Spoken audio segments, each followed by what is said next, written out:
Good evening, ako po si Dan Zuleta from Batch of 5. Good evening ulit, my name is Jovelyn, Batch 2005. And we're here para i-introduce ulit yung mga next batch na magsasalita. So let's call on High School 98, Flor de Lisa, Gavita. Calling Batch High School 98, Flor de Lisa, Gavita. Batch 98. Batch 98, Flor de Lisa, Gavita. Batch 98 po.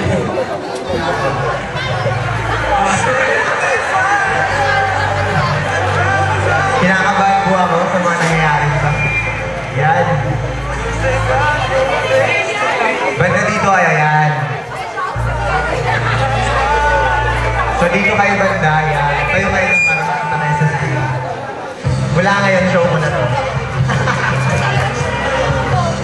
Alright.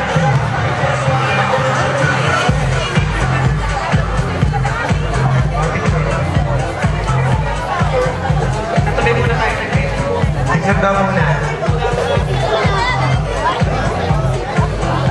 Nakakayaan sa kanila parang reunion nila to. Sino kayo dyan?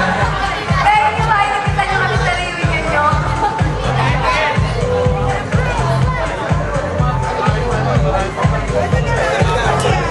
Basta pa, official.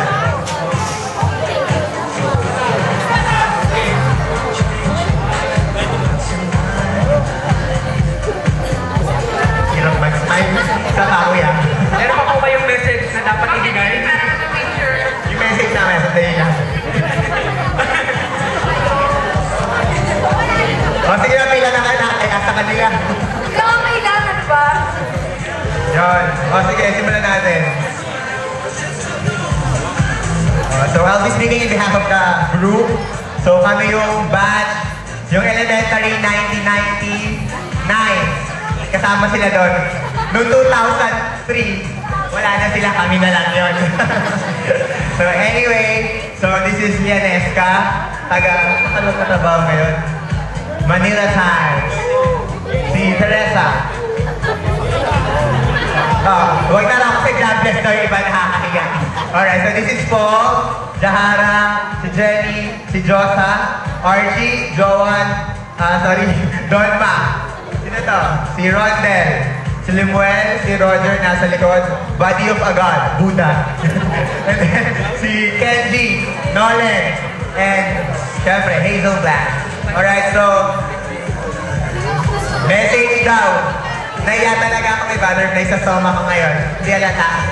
Alright, so anyway, we would like to, personally, I would like to welcome everyone for attending the program. So welcome. Sana enjoy kayo. And we would like to acknowledge the presence of our distinguished guests, syempre, school administrators and faculty members. Ma'am, sir, we would like, Mr. Ray San Pedro, good evening po, sir. Message. So we would like to commend the deeds of our school administrators and former teachers.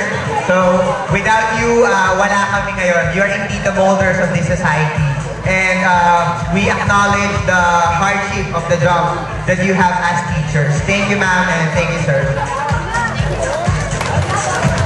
Palakpak naman kayo. Thank you, Batch 2003.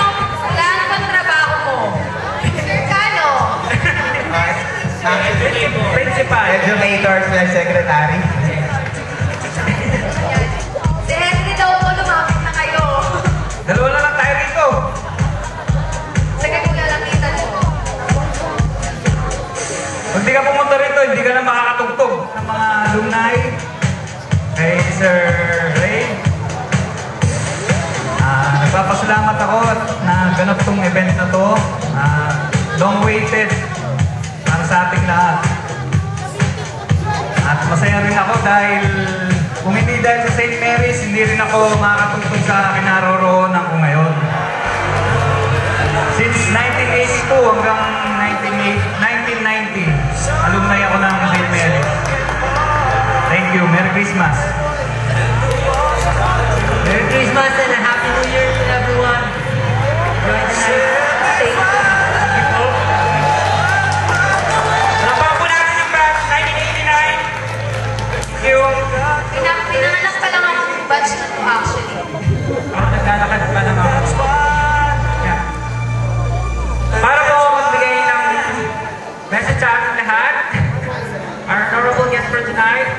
Vice Mayor Ray San Pedro.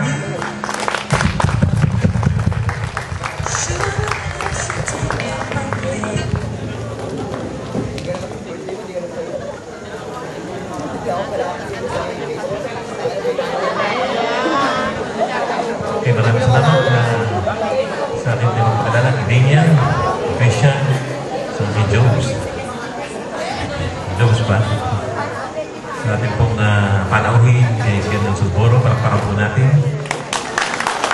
Ang mga ari po ng eskwela nito na laging umibig sa akin, lalo na pag-graduation, si Sir Pablo, para po natin. Sa lahat po ng mga graduate dito ay mga alumni.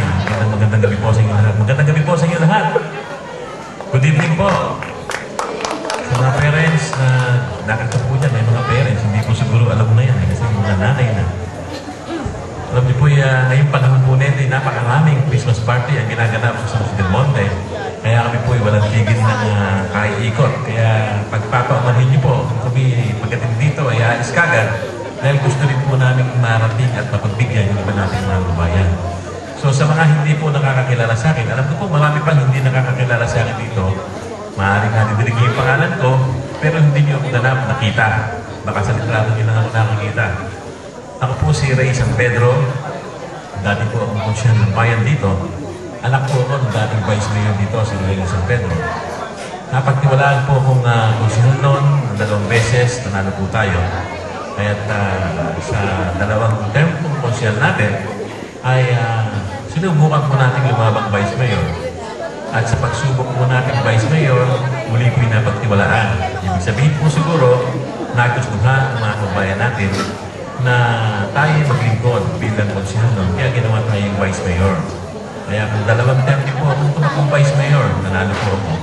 Ibig sabihin po, ang sukatan ng politika dito sa lungsod ng San Jose del Monte ay hindi po sukatan ang pera. Dahil ang mga kalaban ko po noon talagang grabe ang pera. Grabe po ang yaman kumpara po sa ating hawak na pera. Yung pong hawak na pera natin, kung kumantayang barangay captain, baka hindi tayo manalo. Pag pera ang pinag-usapan. Pero pinagmamalaki ko po na ang inyong mga balingkod na si Ray San Pedro, talaga naman po sa oras ng panunungkulan, talagang serbisyo po ang ating binibigay sa ating mga bayan. Kaya po pag dumating po ang araw ng sukatan o halalan, nagtatagumpay po tayo. Yun po ang siguro magiging bisahan ng ating mga babayan.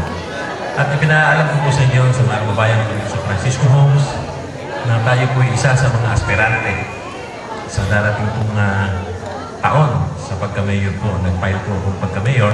Kaya importante po, sana tayo nakarehistro upang makaboto at mapili po yung kandidato na upul po at nagugustuhan ninyo makapagbigay ng tamang serbisyo sa ating lungsod.